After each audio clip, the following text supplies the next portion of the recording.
Sa isang lugar na malayo sa mga lungsod sa loob ng kagubatan, 4 na bata ang nakikipagsapalaran patungo sa isang abandonadong bahay habang papalapit ang gabi. Nagsimula silang maglaro ng tagwan, at ang batang babaeng nagngangalang Sai ay sinabihan ang kanyang kaibigang si Noy na sumama sa kanya sa loob ng bahay upang hindi sila mahanap ng taya. Nagpasya silang maghiwalay sa magkakaibang silid, at nakatagpo ang batang babae ng isang misteryosong kahon sa sahig na nakabukas ang takip. Dahan-dahan siyang lumapit sa lalagyan at sumilip sa loob, ngunit wala siyang nakita kundi mga sapot ng gagamba at alikabok. Binaba ng dalagita ang kanyang depensa sa pag-aakalang ligtas siya, ngunit hindi niya napansin ang isang ulo na walang katawan na papalapit sa kanya mula sa likuran at hinuli siya gamit ang mga galamay. Pagkalipas ng maraming taon, si Sai ay lumaki na bilang isang magandang babae, at naglalagay siya ng lipstick sa kanyang bibig bago siya umalis para sa araw na iyon. Nakatagpo ng dalaga ang kanyang kaibigang si Jerd, na malaki na rin, at sadyang ipinakita ang kanyang matipunong katawan bago isuot muli ang kanyang damit. Malinaw na may pagtingin siya kay Sai, dahil sinusubukan niya ang lahat para makuha ang atensyon ng dalaga, nananalangin na hindi siya mailagay sa friend zone. Sinamahan ng lalaki ang dalaga sa lokal na ospital kung saan ito nagtatrabaho bilang nurse, ngunit natuklasan nilang wala ang lahat ng kanyang mga kasamahan kasama na ang doktor dahil sa nagaganap na digmaan. Naantala ang dalawa ng isang pamilya na dinala ang kanilang anak upang gamutin matapos magkaroon ng bata ng maliit na sugat sa tuhod. Sinabi ng ina sa kanila na nakakita ang mga kapitbahay ng isang demonyong may lumilipad na ulo, na kilala bilang Crasho, na kumakain ng kanilang mga hayop sa gabi. Sinabihan niya silang mag-ingat sa pamamagitan ng pag-lock ng mga bintana at pinto bago sila matulog, ngunit nahihirapan si Sai na mag-focus sa kanilang pag-uusap dahil tila naabala ang dalaga sa mga sugat ng bata. Sa gabi bago matulog, sinunod ng dalaga ang payo ng babae sa ospital at nilock ang mga bintana upang protektahan ang kanyang sarili mula sa Crasho. Ipinikit niya ang kanyang mga mata at nagsimulang managinip, ngunit nakakita siya ng mga misteryosong pangitain ng abandonadong bahay at ng kahon sa loob nito. Biglang nagising ang dalaga, hindi nakaramdam ng pahinga matapos managinip, at nakitang magulo ang kanyang silid habang ang bintana ay tila kusang nabuksan. Nagsimula siyang makaramdam ng kakaibang sakit sa kanyang dibdib na nagpapakita ng isang pulang pilat sa ilalim ng kanyang damit. Ang mas nakakatakot pa ay ang kanyang mga sapin sa kama ay basang-basa ng dugo na malamang ay hindi sa kanya. Naging lubhang balisa si Sai tungkol sa nangyayari sa kanya, at sinabihan si Jerd na samahan siya sa loob ng kagubatan kung saan niya nakita ang pangitain ng abandonadong bahay sa kanyang mga panaginip. Sinundan nila ang daan patungo sa mga puno, ngunit mabilis na lumalapit ang gabi at nag-aalala ang binata para sa kanilang kaligtasan habang lalong lumalayo. Bigla silang nakarinig ng yabag mula sa malayo at agad na nagtago, ngunit lumitaw na ito pala ay ang kanilang kababata na si Noy, na matagal nang lumipat mula sa kanilang nayon. Nagmadali silang lumapit upang batiin ang kanilang kaibigan, ngunit nakita ni Jerd na agad niyakap ng kanyang minamahal ang ibang lalaki, na nagpidama sa kanya ng matinding selos habang nararamdaman ang nabubuong love triangle. Naantala ang kanilang muling pagkikita nang dumating ang isang grupo ng mga kalalakihan sa kanilang likuran na may mga baril, at ang kanilang pinuno ay hindi mukhang taong-kawang gawa. Dumating ang grupo sa nayon at ipinakita ang kanilang mga hola na puno ng mga ulo, na nag-aangking sila ay mga mangangaso ng Crasho mula sa kalapit na bayan. Ipinaliwanag ng kanilang pinuno na si Tad na ang mga Crasho ay napakadelikado dahil lumilitaw sila sa gabi at nilalamon ang mga hayop ng nayon, at kalaunan ay kinakain din ang mga tao. Higit pa rito, ang mga nilalang ay maaaring dumami ng napakabilis dahil ang kanilang laway ay maaaring makahawa sa ibang kababaihan, na nagiging Crasho rin tulad ng halimaw. Nahirapan ang mga taga-nayon na maniwala rito, lalo na ang pinuno ng nayon na ama rin ni Sai, ngunit hiniling lamang ng mga mangangaso sa matanda na payagan silang manatili hanggang sa magapi nila ang kasamaang ito para sa mga tao. Dahil nakitang ang mga lalaki sa harap nila ay armado ng husto, tinanggap ito ng pinuno ng nayon para sa kaligtasan ng mga residente. Kinabukasan ng umaga, nagising si Sai sa gulat matapos ang higit pang mga pangitain, at samuka ng dugo mula sa kanyang bibig papunta sa sahig. Nakita niyang bukas muli ang bintana gaya ng nakaraang gabi, at mas maraming dugo sa pagkakataong ito sa kanyang kama. Tiningnan ni Sai ang loob ng kanyang damit at nakitang ang mga pulang pilat ay lumaki na ng husto, na nagpapatunay na siya nga ay isang Crasho. Ang mas malala pa rito, nalaman niyang nagpasya si Jerd na sumapi sa pangkat ng mga mangangaso kasama ang maraming iba pang taga-nayon. Sinubukan ni Noy na kumbansihin ang kanyang kaibigan na umalis sa grupo dahil ang mga mangangaso ay mapanganib at marahas, ngunit tumanggi si Jerd, na nag-aangking ito lamang ang tanging paraan upang maprotektahan si Sai kasama ang mga taong pinapahalagahan niya.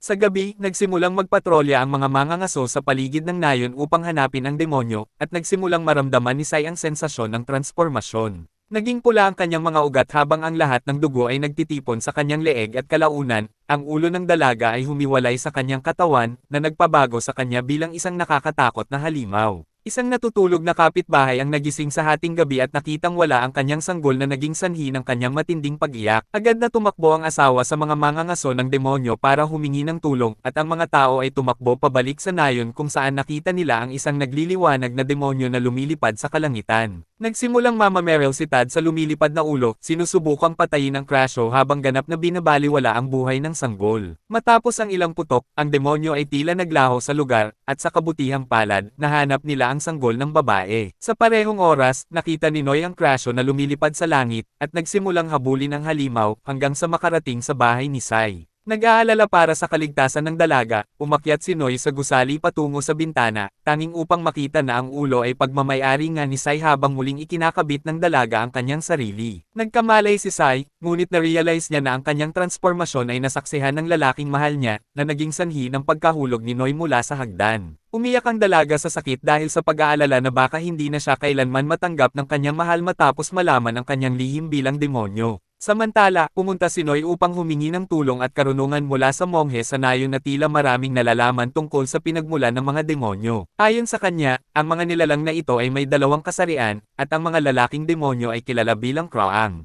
Ang mga unang halimaw ay dating mga normal na tao, ngunit nag-eksperimento sila sa itim na mahika na naging sanhi ng kanilang pagiging mga kakila-kilabot na nilalang ng gabi. Alam ng monghe na ang Crasho na ito ay malamang na isang taong mahalaga sa binata, at sinabihan siyang gumawa ng tamang desisyon sa pamamagitan ng pagsunod sa kanyang puso. Hindi nagtagal, muling nagsimulang mag-transform si Sai habang naghihirap sa sahig, ngunit nagpa siya si Noy na tulungan ang kanyang kaibigan matapos makinig sa monghe, at dinalhan siya ng maraming manok upang mabusog ng dalaga ang kanyang gutom nang hindi na kailangang pumatay. Pinuntahan ni Sai si Noy kinabukasan, at niyakap ang lalaki, nagpapasalamat sa pagtulong sa kanya sa panganib na ito, at sa pagtanggap sa kanya sa kabila ng pagkaalam kung ano siya. Naging mas malapit ang kanilang relasyon habang pareho silang nagsisimulang umibig sa isa't isa. Ipinagpatuloy ng lalaki ang pagpapakain sa dalaga sa gabi, na nagpoprotekta sa kanya mula sa mga mangangaso, at wala nang nakakita sa Crasho sa loob ng higit isang buwan. Nakatanggap din si Noy ng mahalagang impormasyon mula sa monghe, na nagsabi sa kanya na mayroong isang halaman na kayang pansamantalang pigilan ang transformasyon ng isang Crasho, bagaman hindi pa niya ito nakikita mismo. Isang araw, habang inaalagaan ang isang bata sa ospital, uminom si Sai ng isang tasa ng tsaa at inilagay ito sa mesa. Naantala ang kanyang trabaho nang tawagan siya ni Jerd at binalaan ang babae na mag-ingat ng husto dahil magkakaroon ng malawakang pangangaso para sa Crasho ngayong gabi. Ang hindi nila namamalayan ay nakatingin ang pasyente ni Sai sa tasa ng tsaa sa mesa at binalak itong inumin. Mabilis na nangyari ang impeksyon dahil ang bata ay nagsimulang mag-transform sa parehong araw sa harap ng kanyang mga magulang. Agad na sumulpot ang mga mangangaso at nakita ang walang ulong katawan sa sahig, habang ang demonyo ay nagtatago sa ilalim ng mesa. Matapos subukang alisin ang Crasho gamit ang kamay at mabigo, inutusan ni Tad ang kanyang mga tao na barilin ang nilalang ng walang awa, at nagpaputok sila ng maraming bala sa mesa, na nagresulta sa pagkamatay ng bata. Sumigaw ang pamilya sa sakit nang makita ang kanilang kaisa-isang anak na namatay sa harap nila, habang binunot ng mangangaso ang puso ng nilalang at tumawa ng parang baliw. Dahil si Sai ang tanging nurse na nagtatrabaho sa ospital noong araw na iyon, nagsimula na ring maghinala ang mangangaso sa kanya bilang ang orihinal na Crasho, na nagdulot ng malaking pagkabalisa sa kanyang mga kaibigan. Bukod pa rito, nakaramdam si Sai ng matinding pagkakasala sa pagkamatay ng bata, at na-realize na baka mapatay na rin siya sa lalong madaling panahon. Sinubukan siyang aliwin ni Noy at sinabi kay Sai na maaari pa nilang ayusin ang sitwasyon, dahil nakahanap siya ng mga halaman malapit sa abandonadong bahay na maaaring pansamantalang magpahinto sa kanyang transformasyon. Mabilis silang pumunta sa lokasyon sa loob ng kagubatan at nakita ang nakakatakot na istruktura, na nagbalik ng mga hindi magandang alaala ng nakaraan. Nagpa siya ang dalawa na lalong lumayo sa likod bahay kung saan nakita nila ang maraming nagliliwanag na halaman sa lupa. Nagatubili si Sai, ngunit kalaunan ay kumuha ng isa sa mga prutas at isinubo ito, na agad na nagpaginhawa sa kanyang kalagayan. Mabilis na nag-ipon si Noy ng maraming halaman hanggat kaya niya, habang nakatingin sa kanya si Sai at nakangiti. Na-realize ng dalaga kung gaano siya pinapahalagahan ng lalaki, at ang dalawa ay nagbahagi ng isang madamdaming halik matapos makahanap ng solusyon sa kanyang sitwasyon. Gayunpaman, ang selebrasyon ay naputol ng mga mangangaso na sumunod sa kanila kasama ang kanilang kaibigang si Jerd. Matapos makita ang kanyang minamahal na humahalik sa iba, sumugod ang lalaki kay Noy at nagsimulang suntukin ito, habang tumakas naman si Sai mula sa kanyang mga humahabol patungo sa abandonadong bahay.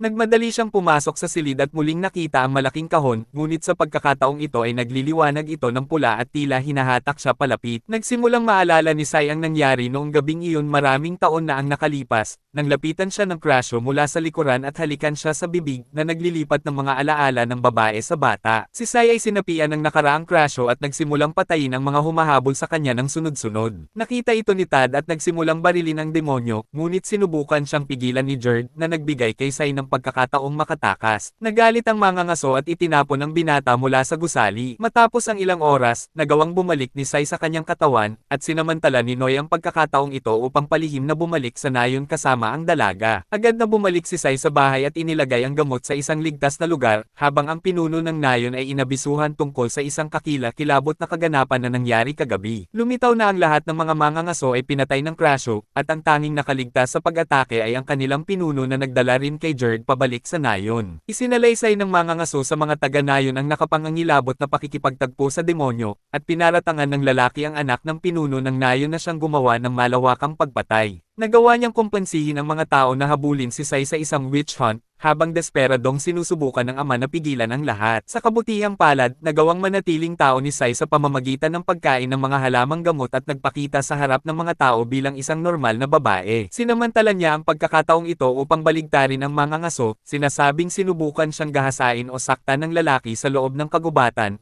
ngunit pinabulaanan ni Tad ang kanyang mga paratang at sinabihan si Jerd na ikumpisal ang katotohanan tungkol sa kung ano talaga ang nangyari. Matapos mahirapan sa kung ano ang sasabihin, nagpa siya ang binata na magsinungaling para sa babaeng mahal niya sa pamamagitan ng pagpapatunay sa kwento nito. Agad na banihag ng mangangaso ang pinuno ng nayon na nagbabanta sa mga tao na lumayo. Pagkatapos ay nagpaputok siya ng baril na nagbigay sa kanya ng pagkakataong makatakas. Matapos makitang tumakbo ang lalaki, sinabihan ng pinuno ng nayon ang lahat na umuwi na, habang nakatingin si Sai sa kanyang kaibigan ng may pagkakasala, nahihiya sa mga kasinungalingang sinabi niya. Bumalik si Jerd sa bahay, pakiramdam na ubos na ang kanyang emosyon at lakas, ngunit biglang nakakita ng isang tao sa kanyang likuran na lumitaw na ang mangangaso pala. Lumapit ang lalaki at kinagat siya gamit ang mga nakakatakot na pangil. Samantala, nagagawa ni Sai na itigil ang kanyang transformasyon sa pamamagitan ng pagkain ng gamot, ngunit ang supply ay nababawasan sa bawat araw na lumilipas. Sinubukan ni Noy na lutisin ang isyong ito sa pamamagitan ng pagpapatubo ng mga halaman, ngunit ang mga pagsisikap ng lalaki ay napatunayang walang saysay dahil ang mga halaman ay namamatay bago pa magbunga. Sinubukan niyang hanapin ang gamot sa lokasyon sa likod ng abandonadong bahay, ngunit nahanap niya itong sunog na at naging abo dahil sa mga ngaso na determinadong patayin ang Crasho. Wala nang ibang pagpipilian, sinabi ni Noy sa kanyang kasintahan na kailangan nilang iwanan ang nayong ito, at nagplanong tumakas kasama siya bukas pagkatapos ng paglubog ng araw. Dahil napagtanto niyang kailangan niyang iwanan ang lahat, pinuntahan ng dalaga ang kanyang kaibigang si Jerd sa huling pagkakataon. Pumasok siya sa silid nito, tanging upang makita ang lalaki na tinatakpan ang kanyang sarili gamit ang kumot at nanginginig sa takot. Sinubukan ng dalaga na aliwin ang kanyang kaibigan, ngunit sinabi sa kanya ni Jerd na alam niyang siya ay isang Crasho mula pa noong simula, dahil nakita niya itong kumakain ng mga hayop noong unang araw pa lamang. Ang tanging dahilan kung bakit siya sumapi sa mga mangangaso ay upang bigyan sila ng maling impormasyon at protektahan si Sai bago pa ang pangangaso. Nagpahayag siya ng matinding sakit sa tuwing nakikita niya ang dalaga kasama si Noy, ngunit patuloy siyang nagpoprotekta. Inihayag ni Jerd na sumasailalim din siya sa isang kakilakilabot na transformasyon matapos makagat ng mangangaso na malinaw na isang Kroang, ang lalaking katapat ng isang Crasho. Nagmakaawa siya kay Sai na huwag siyang iwanan, ngayong siya ay isa ng nakakatakot na halimaw na wala nang gustong makasama. Kinaumagahan, binisita ni Noy ang monghe sa huling pagkakataon at sinubukang magtanong ng higit pang impormasyon tungkol sa alamat ng Crasho. Sinabi ng banal na tao kay Noy na ang unang Crasho ay ang asawa ng unang Kroang,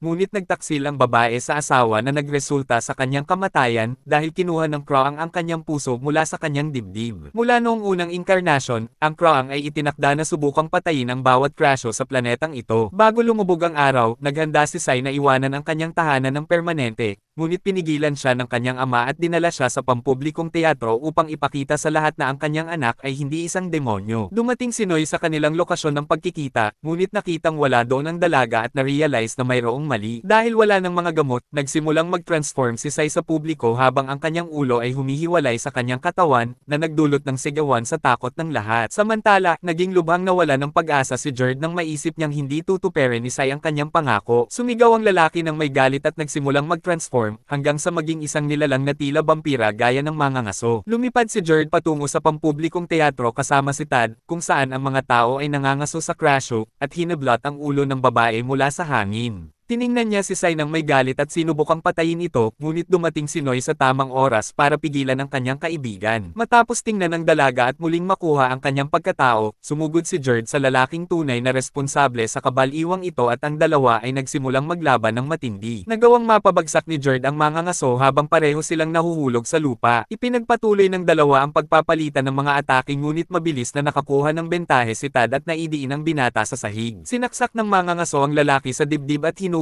ang kanyang puso na pumatay kay Jared. Pagkatapos ay ibinaling ng halimaw ang atensyon sa crasho, habang buhat ni Noy ang katawan ng babae at sinusubukang tumakas. Inatake ni Sai ang demonyo upang protektahan ang kanyang kasintahan at dinala ang nilalang sa kalangitan, ngunit biglang may putok ng baril na tumama sa puso ng vampira at napatay ang halimaw. Lumitaw na sinundan sila ng monghe upang tulungan ang mga magkasintahan at inihayag niya na siya pala ang asawa ng nakaraang crasho na responsable sa impeksyon ni Sai. Sinubukan niyang itama ang kanyang mga pagkilos na nagdulot ng labis na sakit, at sinabihan si Noy na tumakbo kasama ang dalaga patungo sa tubig kung saan may bangkang naghihintay para sa kanila. Binuhat ng lalaki ang katawan ng dalaga at tumakbo patungo sa ilog habang hinahabol sila ng mga taga-nayon upang tapusin ang halimaw. Dumating si Noy sa bangka at inilagay ang katawan sa loob, ngunit napansin na hindi sama-sama si Sai. Nakita ng dalaga na ang kanyang katawan ay puno na ng pinsala matapos atakihin ng mga taga-nayon at wala ng pag-asang mabuhay pa. Hinalikan niya ang lalaki sa huling pagkakataon at pareho silang umiyak sa pagkaalam na itinakda silang magkahiwalay habang buhay. Pinutol ni Sai ang mga lubid ng bangka at pinaalis ang kanyang kasintahan sa lugar na iyon, habang nagtitinginan sila ng may luha. Bigla, isang putok ng baril mula sa taga-nayon ang tumama sa ulo ng dalaga at napatay siya sa prosesong iyon. Tumakbo si Noy patungo sa kanyang kasintahan at umiyak sa matinding sakit, habang nakikita ang tanging tao na mahalaga sa kanya sa mundong ito na kinuha na ng habang buhay.